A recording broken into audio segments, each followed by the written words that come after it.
Est-ce qu'on pourrait pas responsabiliser les enfants et peut-être même leurs parents? C'est drôle comme c'est toujours les enfants des autres.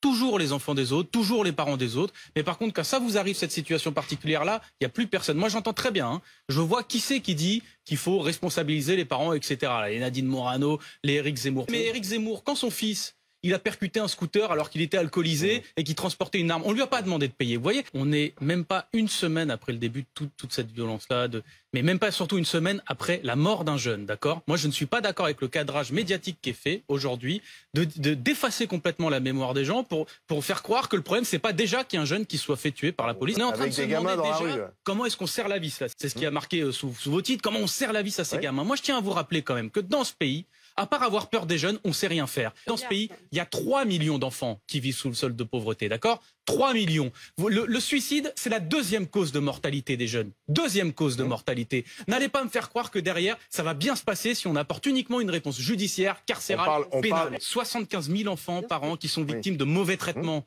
Et qui est là?